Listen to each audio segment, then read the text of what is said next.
Good afternoon, everyone. Good afternoon. I would like to welcome you all to the 5,637th meeting of the Rotary Club of Chicago.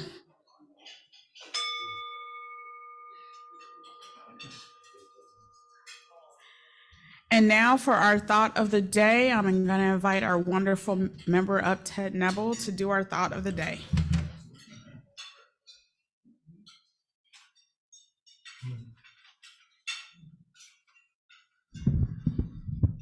Thank you, Alita, and good afternoon, everybody. Today, of course, is Election Day. And I think I actually have two words that comprise my thoughts, so I'm expanding a little bit. Vote and kindness. Now, those may seem contradictory, but there's a candidate running on a kindness platform, although she's in the realm of fantasy, as you might expect. And District Governor Ade spoke a few weeks ago of the importance of kindness when he addressed us. And I'll explain the intersection of those words at the end. But for those of you like me who grew up in Chicago, you're familiar with the old slogan, vote early and often. But I really believe we've gotten past counting votes from decedents. Abraham Lincoln in the Gettysburg Address in 1863 spoke of government of the people, by the people, for the people, and urged that it not perish from the earth. I think that the middle one, by the people, has perhaps been lacking. Up until the last few years, it seems that our vote count, particularly in the midterms, has been pretty dismal. But from what I hear, it's picking up, let's hope so. And I think we might even have a record turnout today. So that's encouraging. Winston Churchill made famous as saying that democracy was the worst form of government ever devised except for all the others. The state of the world today underscores the truth of that message and the importance of voting. Bad officials are elected by good citizens who do not vote. I'm probably one of the few people who read newspapers, let alone comic strips. One of my favorites is Prickly City, which is written by Scott Stantis, the terrific editorial cartoonist whose work appears in the Chicago Tribune and I believe many other papers. If you look up on the screen there, so you have two characters, Carmen, a young woman who is running for Congress as a libertarian on the kindness platform, and Winslow, her talking cat, who tells her it'll never work. We won't know until tomorrow if Carmen wins, but as you can see in today's strip, the two of them stand and say together, just vote. So I'll leave you with that exhortation along with one question. If you were arrested for kindness, would there be enough evidence to convict you? So vote, but just once. Thank you.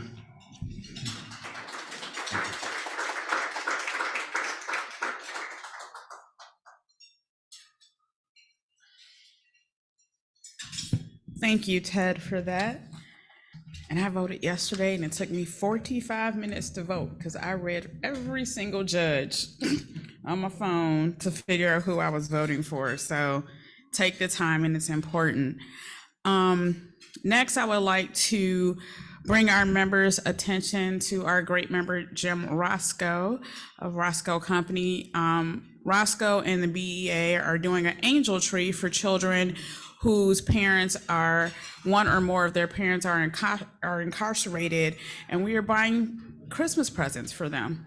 So if anyone is interested in purchasing a Christmas present or donating money for us to purchase more Christmas presents, they can, reach out to Jim Buick. I don't know why I call you Jim Roscoe, but clipboard's up there. The clipboard is up on the where we sign in. Anyone who is online that is interested, they can reach out to me, and I will put my information in the chat, and we will get you all connected. And next, Marshall Schmidt is to speak about our nominating committee.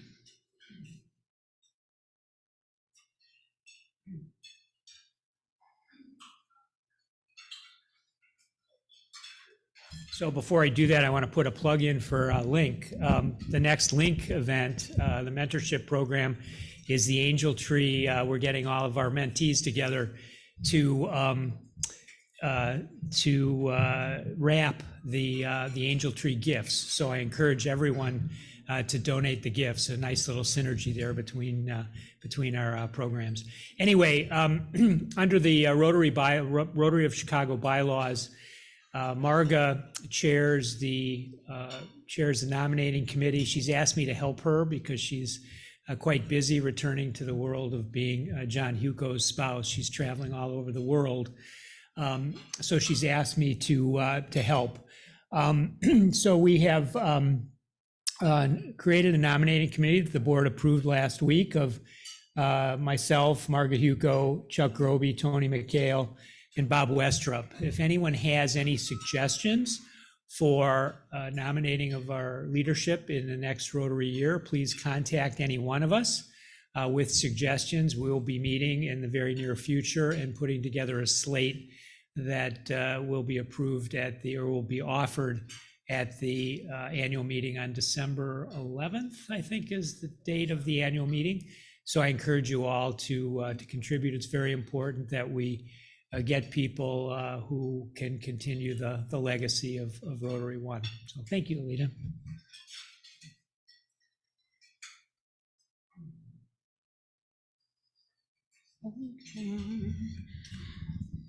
Okay, so as we're getting ready to welcome our speaker to the front, we will ask questions in person. We're going to wait until the end. If you're on Zoom, please post your questions in the chat, and our wonderful Shelby or someone will make sure that we know those questions are there. And then ULC, we will ask questions in person once that happens, once they are done speaking.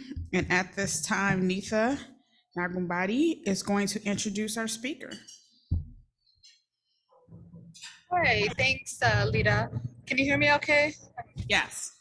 In transit on the way to the airport, but I'm really excited that we have Dr. Monica Félix speaking. So we know each other through the Chicago Cultural Alliance. I'm on the board as well as a fellow U of C alumni.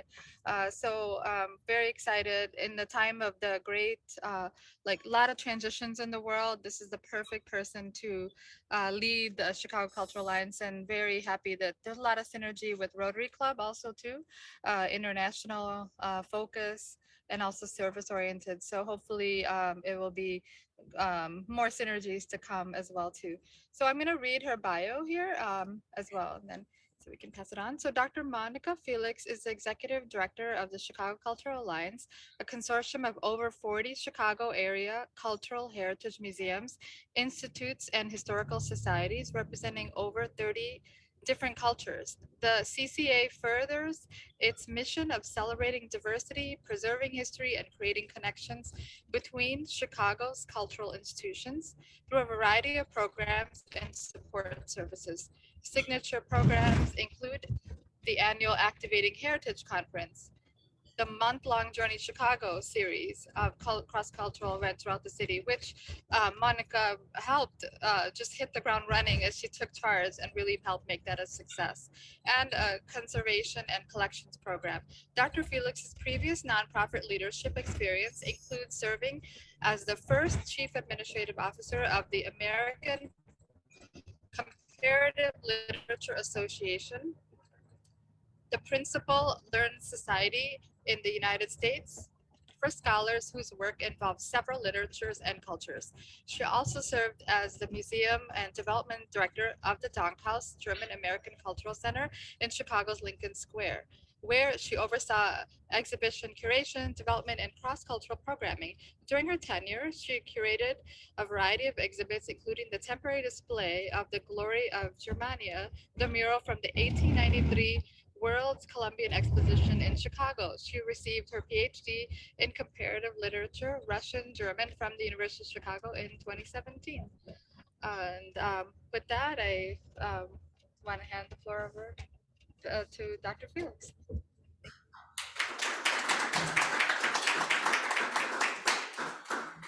All right. Well, thank you so much. And thank you, Neetha, for that wonderful introduction.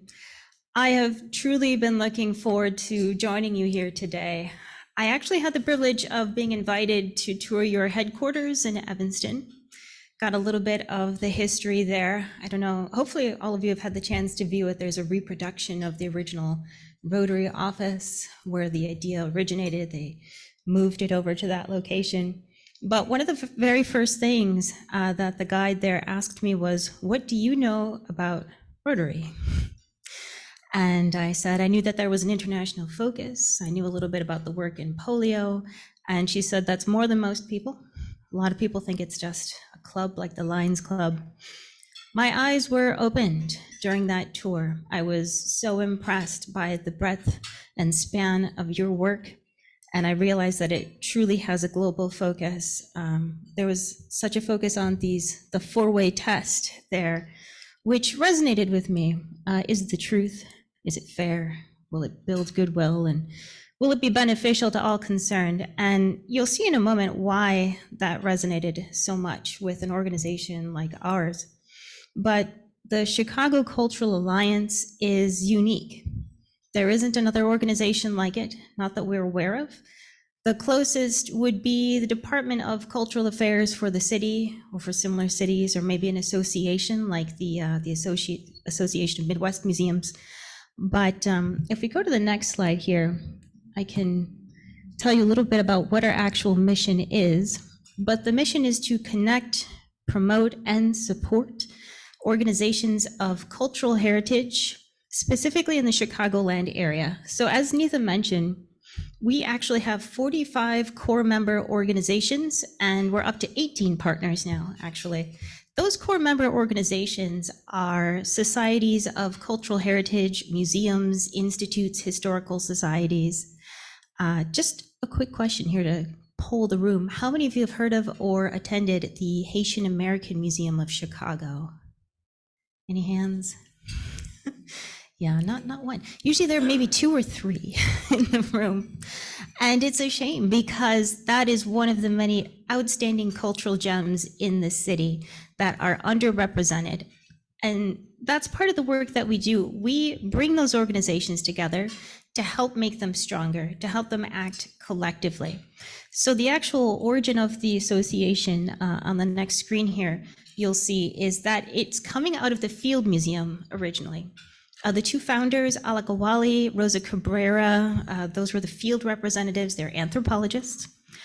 And they worked together with leadership from a few other smaller societies. It actually started with 7 core member organizations. And their dream was to create a network where these smaller, underrepresented institutions of Chicago could collaborate and share resources. In order to get these big grants that you see through the MacArthur Foundation or through DK's Department of Cultural Affairs, it takes a lot of time. You have to be able to take the time to find it, to pull all of your materials together, to actually write a grant narrative, come up with a proposal, review it, and then submit it. And that's a big ask for an organization that only has maybe 100,000 per year for their operations. Yep, small numbers. The majority of our members, their budgets are under 500,000 per year. We have about a dozen where their budgets are under 100,000. So we're talking about one staff member and operations expenses at best. That one person has to do it all. They have to track the finances, do the programming. Oftentimes you'll find the executive director there on site selling tickets, shaking hands, just doing everything. And so for an organization in that position, it is difficult to even learn about some of the amazing opportunities that are out there. The city and the state, just to give you an example, came up with a number of COVID relief initiatives in the past 2 years. A lot of our members did not know about those initiatives because they didn't know how to reach the people that they were trying to help. The city said, we want to help marginalized communities, BIPOC communities. How do we get the word out? The way to do that is to reach them where they are. And that's the work that we try to do through the Chicago Cultural Alliance. So that's why they usually approach us. So Arts Alliance, Illinois, we're working with the Department of, I believe it's Commerce, the Economic Department, where they're helping to distribute a new $50 million grant that's meant to go out to arts and cultural organizations. That's both nonprofits and businesses, actually. And they go to us and they say, how do we connect this money with the people who need it? What are the organizations? How do we reach the leadership there?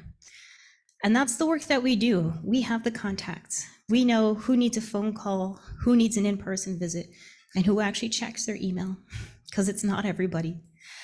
we have those personal relationships. So the CCA has been around since 2008. I mentioned that it was coming out of the Field Museum. And so from those original 7-member organizations, it blossomed to the 45-member organizations that we see today. And just to give you a little bit here, so our partner members are the additional 17, and so those are institutions that have an interest in supporting culture, cultural heritage, or the arts in different ways. That includes the American Writers Museum, Chicago History Museum, the Chicago Botanic Gardens. Actually, they're doing a lot to ramp up their diversity and inclusion initiatives. Folks like that who are not specifically in the arts or cultural space, but they have a vested interest in working with those organizations.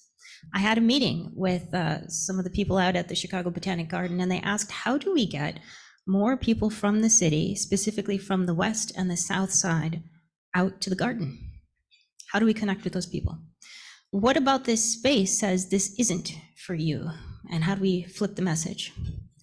And so we had a chat about admissions fees and how those are a little high.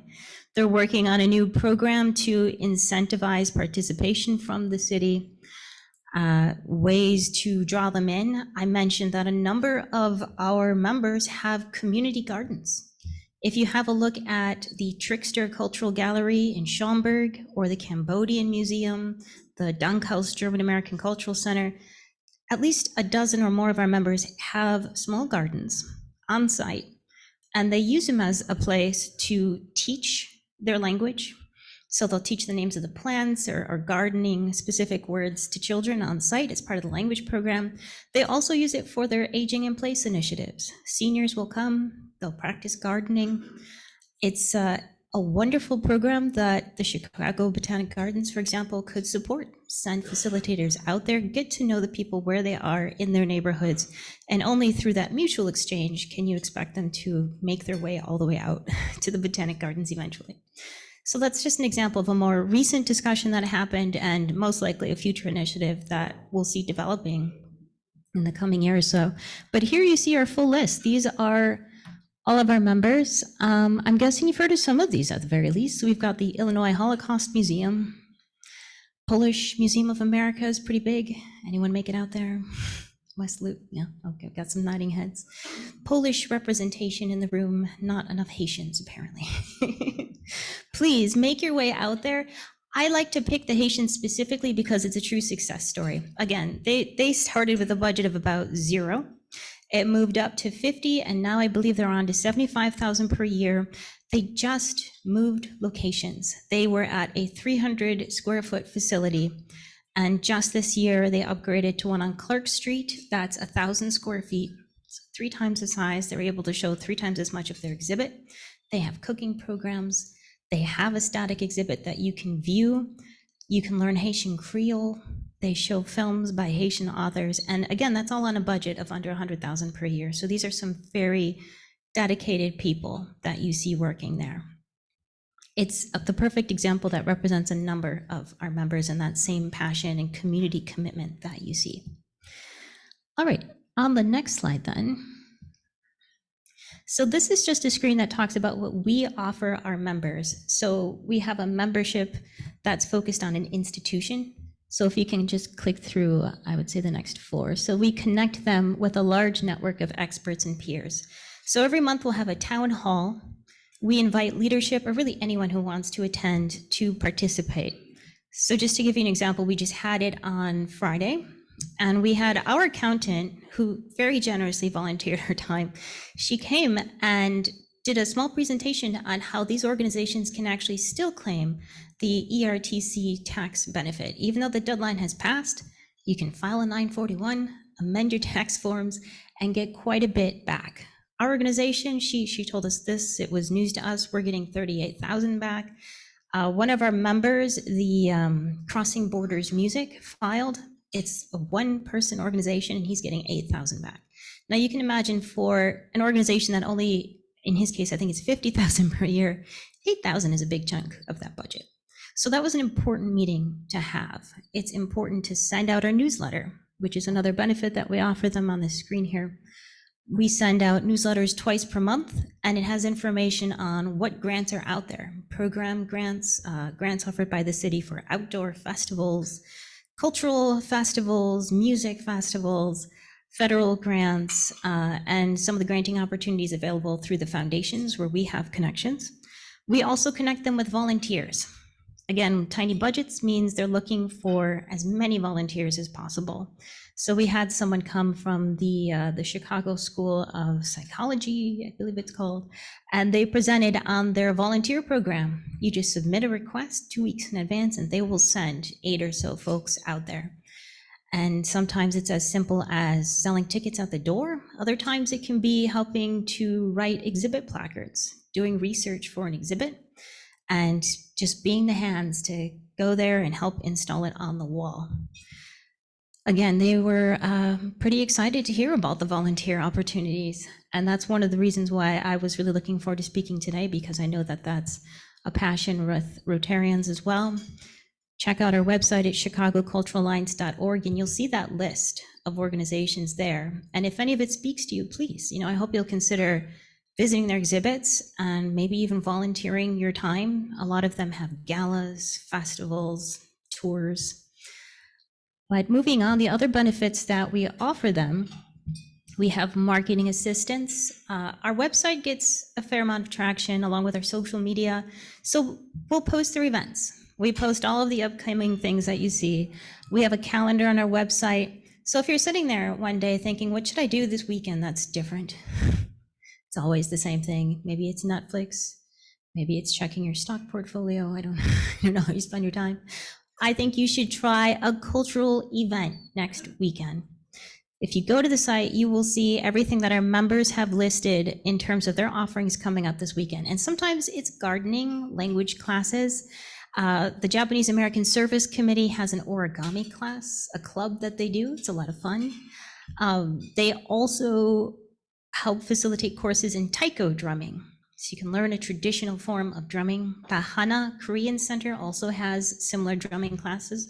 In their case, it has an interesting angle. It's resistance through drumming, protest drumming, which is its own style. But you'll see any number of offerings there, films, other lectures. That's one of the main benefits, is that we aggregate it into one place. And so it's very easy for the public to go to the site and just encounter a number of these resources and our members in one place instead of going to 45 different websites. Finally, we offer a number of little benefits to them. Brookfield Zoo has a collaboration with us. They give us, I think it's 20,000 tickets per year, because they are specifically looking to get folks from the west and the south side out to the zoo. And it's pretty far away if you've ever been there. So that's its own challenge, unfortunately, but at least getting the people out there, it's nice to offer free tickets. And they know that we are the central organization that will help to distribute those. Beyond that, I should talk a little bit about Journey Chicago. So Neetha mentioned that we just finished our Journey Chicago series, another excellent year for it, but I'll tell you, it was quite a bit of work, a fair amount of work, but it's a month-long series of events. And the goal is for this to be the best demonstration of fostering cross-cultural experiences. So 22 members from the Chicago Cultural Alliance collaborated to put on this month-long series of events. If we go to the next screen here, I believe we should have a few pictures. Or not. Here we go. So this is just an overview, but I'll talk about the pictures in a moment. But just to give you an example of what happens at Journey Chicago, we had an event that was held at the Trickster Gallery in Schaumburg. It's one of the Native American cultural centers. They collaborated with the Chicago Japanese American Historical Society to create a drumming event. It was called Drums Are the Heartbeat of Our Community. And they brought 2 expert groups. We had the taiko drummers who performed first. Just an amazing display. I don't know if anyone here has seen that sort of performance, but it's very regulated. Everyone wears the same outfit. It can be documented. They do write down some of the beats, and each movement in each beat has a special meaning. Afterwards, Native American performers went up to what they just call the big drum, had the big drum on the floor, and they told the story of the big drum. First of all, it turns out that there's a whole history behind this object that's important to their community. They explained that the creator created women, and women are able to create life, and that life has a heartbeat. But it wasn't fair to men, and so they were allowed to create the drum and create their own heartbeat with the drum. So they only allow men to actually learn this tradition of playing the big drum. And it serves a number of social purposes. There's an honor song just to pay homage to any visitors, any guests. They also performed a social dance, and the audience was invited to jump up and participate in that social dance. But it was very interesting to see the difference in the social function, how they interacted with the community, with the space, the meanings of the drums. And perhaps one of the most touching moments was the Q&A afterwards, when rather than the audience, the drummers themselves were very eager to ask their counterparts in the other organizations about their methods. You know, we learned that the Native Americans don't write down their music for this purpose. It's something that's passed generation to generation. They sit at the drum, they demonstrate to the men in the community how to perform. So that is a great example of how we helped facilitate this cultural encounter that wouldn't otherwise occur. Japanese and Native American traditions in one space, but also the folks who were there were coming from all around. Some were from the city. I actually did sort of a poll while we were there. Some were from the city, from a variety of neighborhoods. Most were from Schaumburg, Evanston, Winnetka, Aurora. Someone actually drove all the way from Wisconsin because there were very few opportunities to encounter a Native American experience, and she felt drawn to that place because I believe they represented a tribe that her family was from. So we have a real draw over time. But Journey is, here we have some photos, and I'll talk through them a little bit. But this isn't just a few snapshots from this series. In the upper left there, that is a woman who attended the Suitcase Stories event that was held at the Dankhaus German American Cultural Center in Lincoln Square. That was actually a collaboration between the German Center, the Abrahamic Center for Cultural Education, and the National Indo-American Museum in Lombard. And they all gathered there for an open mic. Attendees were invited to bring an object that held personal importance to them, either to themselves or their families, and they were asked to make a pitch and explain, why does this belong in a museum? And she is actually a Palestinian who brought beads. There were prayer beads that she had inherited from her grandmother, and she told the most amazing memories of her mother, how she missed her, and this was the single object that she had and used to remember her when she was feeling a little lonely. But that was a night where we heard from immigrants from India, a few folks from Germany, from Iraq. It was quite a mix of experiences. And I know it sounds cliche, but we really did. We laughed, we cried. Everyone said we should do this every month if possible, because it was such a rich exchange. Beyond that, we have Polish dancers there next to her. That's the Calaveras workshop in the upper right at the Open Center for the Arts. And that's where children were participating in a Day of the Dead event, decorating skulls with their families. It was very intergenerational. In the bottom left, that's Open Boulevards. So those are the players from Crossing Borders Music. Their mission is to perform pieces that are by musicians from a variety of different cultural traditions. Usually classical music that you haven't encountered before, or they will play Western European music sometimes in spaces where that wouldn't typically be heard. And so that's what's happening here. They play it at an outdoor festival together. And in the bottom right, that's from the powwow that is organized every year by the American Indian Center. This was their 69th year, and they very generously allowed us to help organize an event where we were exploring the intersection of indigenous dance traditions. For that one, we invited bomba dancers, which is from the Puerto Rican tradition. They were from the Segundo Ruiz Belvis Cultural Center. And they performed this amazing dance with drums, such energy and dancing, and immediately was followed by a gentleman who was Maori from New Zealand, and he did a demonstration of their naming dance. But just an incredible series here, and we are so grateful to have funding from a number of Chicago foundations. I would say at least 60% of our revenue per year is coming from the Driehaus Foundation, MacArthur Foundation, the Illinois Arts Council, and I'm trying to think anyone else I should give a shout out here. Otherwise, we have individual donors who usually contribute during our gala. So we're looking at GCM Grosvenor, Exelon, have all been very generous in the past. But if we could go to the next slide. If there are, yeah, there's, okay. Sorry, it's one, there we go. So I just mentioned Mosaic. That is our fundraiser gala that usually happens in the summer.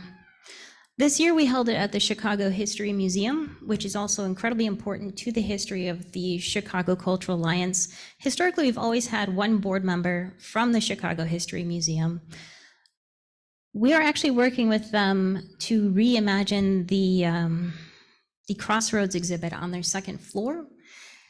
If any of you have had a chance to check out their permanent exhibit, you'll see that it's meant to present the history of Chicago, and yet we don't see a lot of those immigrant voices from the people who made this city what it is. When I think of Chicago, I think of neighborhoods. I think of all the cultural communities that come together to make this such an interesting and special place. And that sort of brings me to another important point here. We find ourselves in a time of great division. It's a frustrating moment, particularly in the past 2 years, where we've seen a rather shocking racial divide. Chicago is known as one of the cities with an incredible amount of segregation, which you see at a geographic level. Redlining has happened, and you'll see the transit system reflect that, how the train tracks separate the city into different communities, how people of certain skin colors or ethnicities have been excluded from home ownership in different parts of the city. And so we have these neighborhoods that are sectioned off, away from each other. Part of the mission of the Alliance is to help bridge that divide as much as possible. We have limited resources, of course, but it's all about people. So one of my great passions has been transportation. I've mentioned this in every meeting that I've had with funders or anyone really, is to do what we can to enhance transportation across our city. It's huge. If you've ever tried to take the CTA from, let's say, Lincoln Park all the way over to the West Loop, it takes a while. You have to transfer trains, and we're seeing safety issues these days. It's increasingly difficult. So I see this as falling very much within our portfolio, where we bring together the resources that we do have. I had a talk with some folks at DCASE. We're collaborating with them, potentially with the Park District, and just having very preliminary conversations to see what it would be like to have something like a culture shuttle, something that would connect a network of Chicago's smaller museums. It's very easy to get downtown right now and check out the Field Museum, the Aquarium, the Planetarium, but how easy is it to get out to the Balzacis Lithuanian Museum in the West Loop? It's a bit of a trick.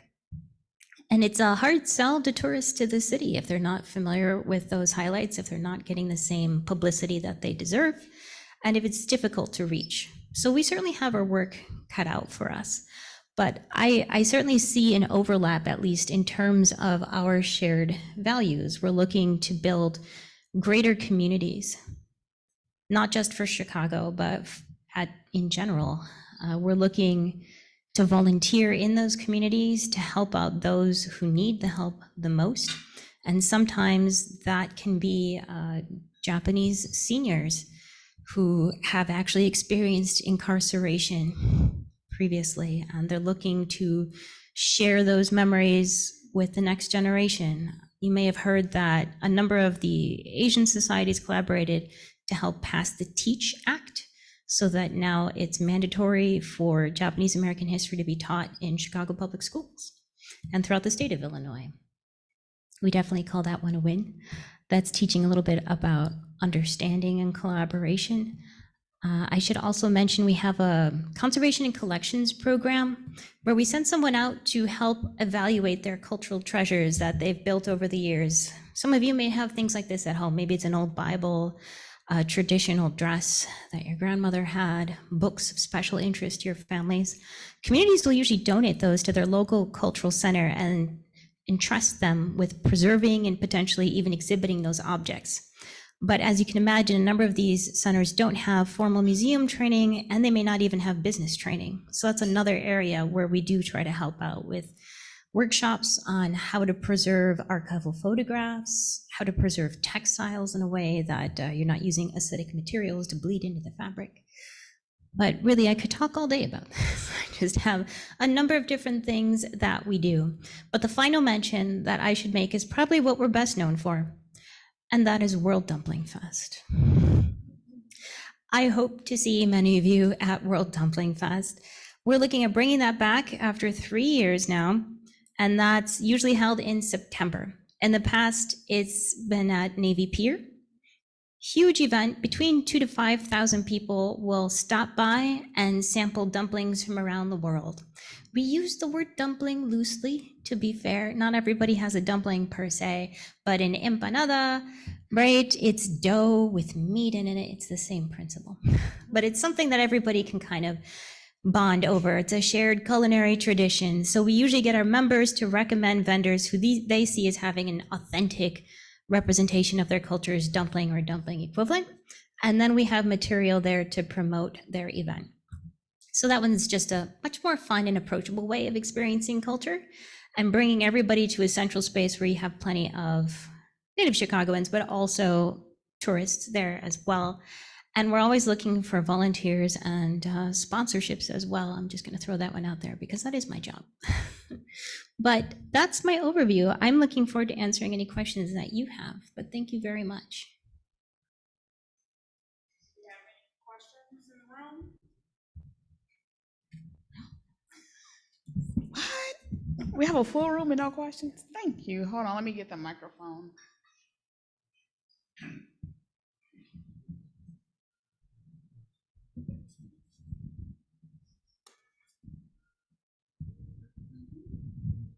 Well, I find your talk very interesting.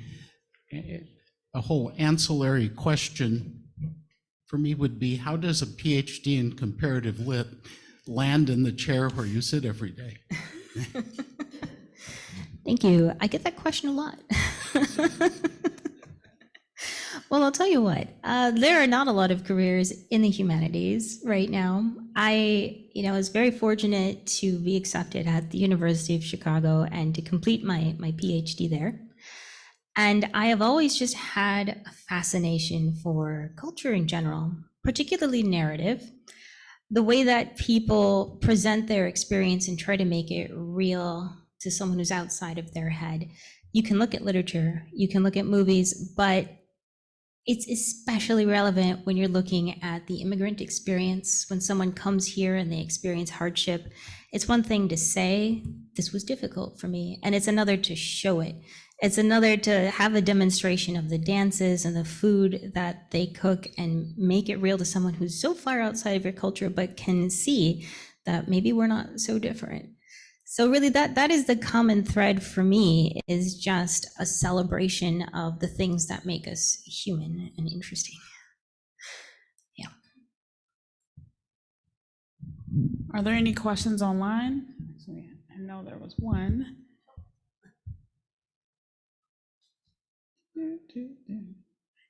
Thank you.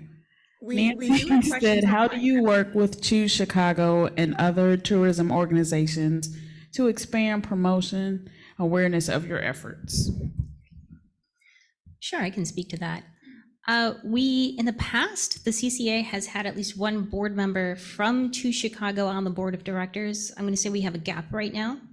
So I would love for one of them to step up and volunteer. I do have a meeting set up with the new CEO, Lynn Osmond, later this month, and we're just going to have a chat about how our organizations can work together in a similar way that we've worked in the past. They have been supportive. They usually do sponsor the gala, and those funds are essentially distributed to our members through our programming. But again, I would love to see Choose Chicago find a way to support Chicago's neighborhoods. They're very focused on the Loop. They're very focused on business, and that's where the tourists and the tourism dollars are. And I understand that. That's reasonable. But why not have a tourism experience for locals? I mean, that's really who's going out to the neighborhoods. It's going to be a hard sell trying to get tourists out there, but let's sell Chicago to Chicagoans. Like I said, no one in this room has heard of the Haitian American Museum. How do we get the word out? Should we go with one in the back?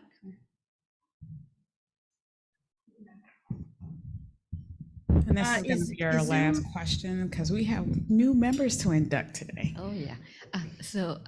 Thanks for being here today, by the way.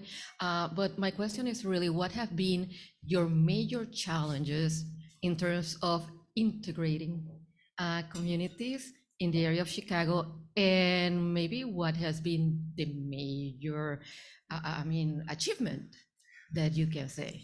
Good. Thank you. That one's an interesting question because you can expect some clashes, I guess, when you're bringing cultures together. Although I will say that the experience in diaspora is very different from what you have out there. So you have a few cultural communities that typically you may not see getting along so well in other places. But once they immigrate here, I do notice almost a shared sense of immigration, of feeling otherness, that brings those communities together in a different way. But yeah, we've had some interesting experiences, especially with Journey Chicago, right? The goal is to bring together 2 completely different cultures, or even 3, and organize a program together. But you'll see the way that they plan is so different. Now, some of that is cultural differences to some degree, but it's also capacity. We had one of our members with about a $75,000 budget trying to coordinate with one that has $1 million budget. Still relatively small, but not in any way the same space. And the major difference there was we were trying to get them to plan something for October. When we went to the first one, we said, we would love to plan this event for October. What do you think about the 13th? And they laughed. They said, we plan 2 months out at the most. They are not doing year-to-year planning. The $1 million organizations, they plan their full programming schedule and their exhibits 2 to 3 years in advance. So it can be very difficult to bring them together and say, let's find where we can kind of compromise a little bit on your historical practices so that you can come together for the shared and unique experience. But very different styles in terms of how they communicate, saying, here's what I need, here's what I want. Others were sort of implicate and expect it to be understood. So that's always a learning moment for us, but I would say also for our partners, they're also learning from each other. So it can be enjoyable, but also challenging.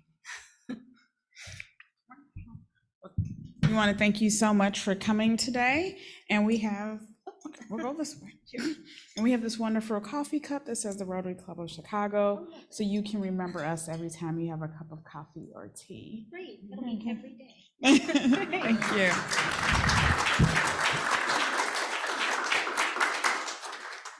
Okay. And now, as I said before, we have 2 new members being inducted today. So Wayman, if you'd like to come up.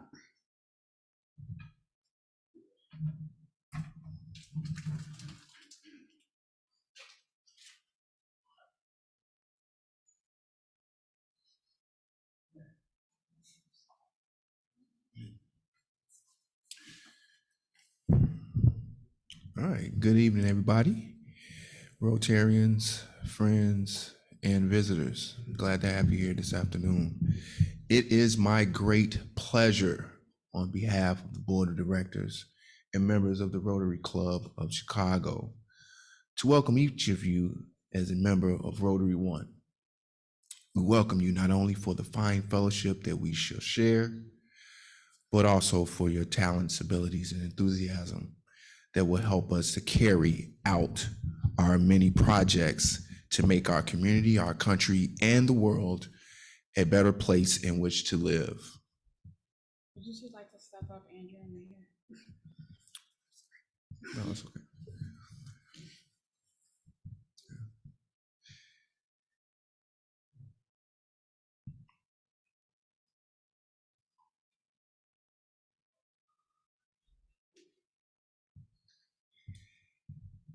Rotary is not a political organization, but all Rotarians are vitally concerned with everything pertaining to good citizenship and the election of good men and women to do public office. Rotary is not a charitable organization, yet its activities exemplify the charity and the sacrifices that one should expect from people who believe that they have a responsibility to help others. Rotary is not a religious organization, but it is built on those eternal principles that have served as the moral compass for people throughout the ages. Rotary is an organization of business and professional people pledged to upholding the highest professional standards. Rotarians believe that worldwide fellowship and international peace can be achieved when business people unite under the banner of service. Each of you has been chosen for membership in the Rotary Club of Chicago because your fellow Rotarians believe you to be a leader in your profession, and because you manifest the intelligence and commitment of heart that fits you to interpret and impart the message of Rotary. You are a representative of your profession in this club, and any information of an educational value pertaining to that profession must naturally come to us through you. At the same time, you become an ambassador from us to your profession, and we rely on you to carry the principles and ideals of service, which we here inspire to those who share your professional activity. The community will know and judge Rotary by your embodiment of it in character and service, and we accept you as a member because we know our principles and organization will be safe in your keeping. We also expect you to give us the inspiration that will help us to become better Rotarians. And it is with this hope that I ask the president of the Rotary Club of Chicago to invest you with the distinguishing pen of a Rotarian and gladly offer you the right hand of Rotary Fellowship.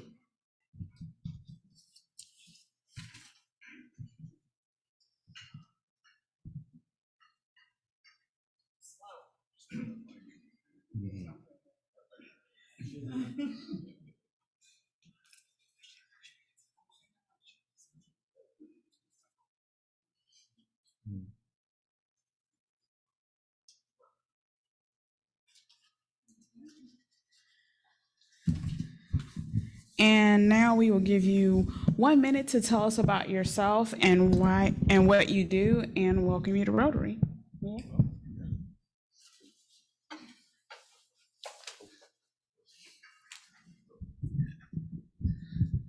Well, thank you very much, Raymond and Alida, for the induction, and very nice meeting all of you today.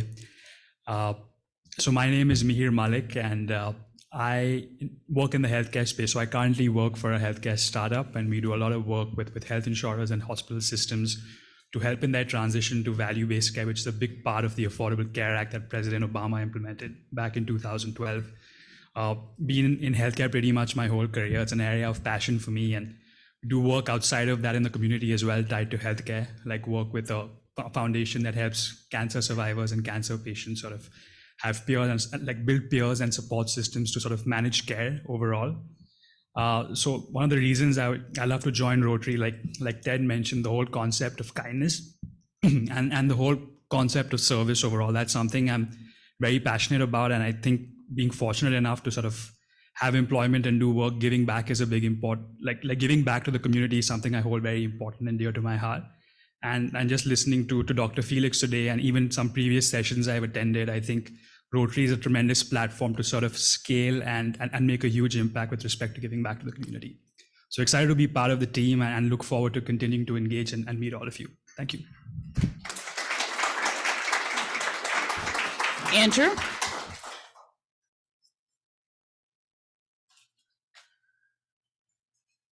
Hi, everybody. My name is Andrew O'Connor. I am very excited and honored to thank you both Lita and Wayman and everybody here for the opportunity to be a member of the Rotary Club of Chicago. I live over in West Town here, live in Chicago, but I am Evanston born and raised, so I've been in the, kind of shadow of Rotary for a long time. We started Team Merchant, the business that I co-founded about 6 years ago. Co-founders out there in Pittsburgh, and then our director of operations over there, Joel, right there in the back. Here in Chicago with me, we've got a couple other people on the team, but what's exciting about Rotary and kind of my journey into it here is that Joel's second generation Rotarian. I've been able to come to a couple lunches beforehand.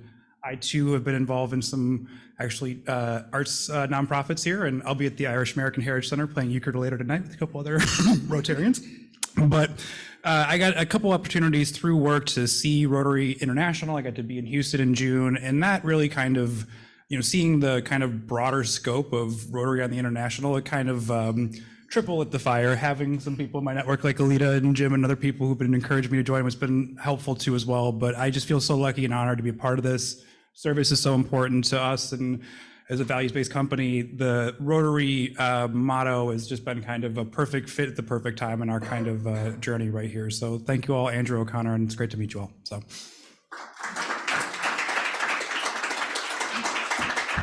Thank you all and welcome to Rotary.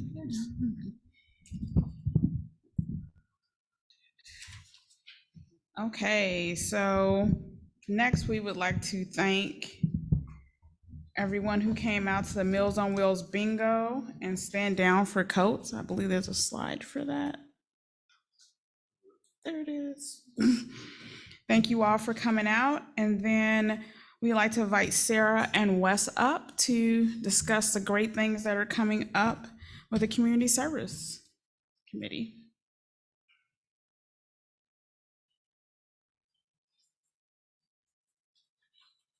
Thanks. Good afternoon. So Wes and I are up here to talk about some volunteer opportunities that we have coming up.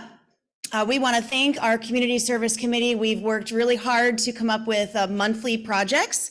So Alita mentioned the Meals on Wheels bingo. So it was me and Ted and Jody, and it went exactly as I was told that it would. You can interpret that however you would like, but it was a very interesting event. That was in October. So in November, we have two related opportunities on November 16th and the 23rd. We are doing Thanksgiving meal preparation. It is, there's two shifts. You can come whenever is convenient for you. So we have meal prep going on from 2 to 5, and I hear Alita makes a pretty mean peach cobbler. So I'm not sure how much will actually end up going out and not in my belly. But so meal prep from 2 to 5, and then delivery between 4:30 and 7:30. So we have 2 days, and that is, the link for that is in the gyrator. That is happening at the Cornerstone Center, LaSalle Street Church. That is on Wells, just south of Division. So it's at 11111 North Wells. And again, that's Wells just south of Division. And then just to give you a heads up about the December project, we are resuming the Easter Seals Christmas event. So that will be happening on Thursday, December 15th in the afternoon. But once we get closer to that date, I'll tell you a little bit more about that.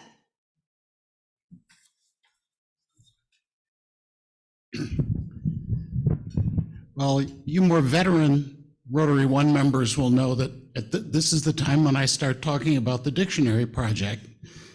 Pardon me.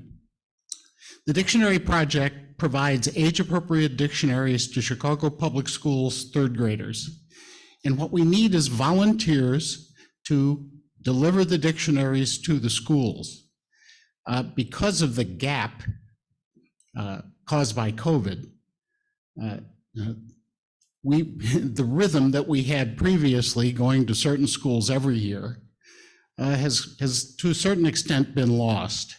And so what we need to do here is get a large number of volunteers, call the schools, make the dates, and really get it started again.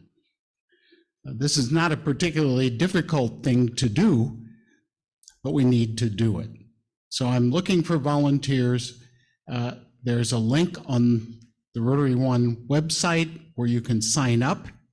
I encourage you to use that. I also encourage you to use my email address, which is in the directory, or you can bother my wife, who's right over there, and give her a business card or your name and email, whatever your preference.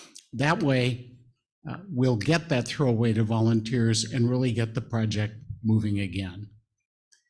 Thanks so much.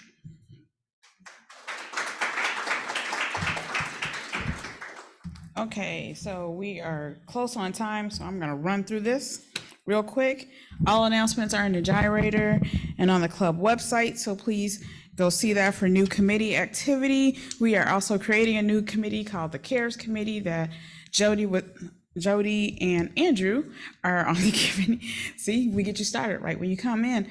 And they're gonna be in charge of like the birthdays and anniversaries and just making everybody feel cared for and a part of the club. So if you're interested in that, please let us know. Polio donations, buy an In Polio Now t-shirt. They're over by Tamara, and they're available at in-person meetings only. Anything that you purchase, any donation you give will give you a polio t-shirt. On your table is a cute little piggy bank that Timo and yes. Thank you. Bob Westerfield are matching our donations. So please, let's make them broke. Put some more money into the piggy banks. Thank you, Brian Swanson, for being a wonderful hybrid AV coordinator in the back. He always makes us look great. And at this time, I would like to have everyone stand, and I will ask Mayor and Andrew to come and lead us in the four-way test. Come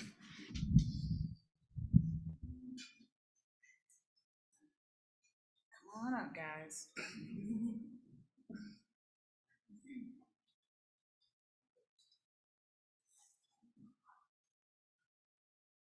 So you read this one, or do you call out the question and then we read it back? All right, so we'll switch off. Sure. Is it the truth? Is it? No, we say number one. Sorry, number one. I'm learning, I'm a new member, okay? Number one, is it the truth? Number two, is it fair to all concerned? Number three, will it build goodwill and friendships? Number four, will it be beneficial to all concerned?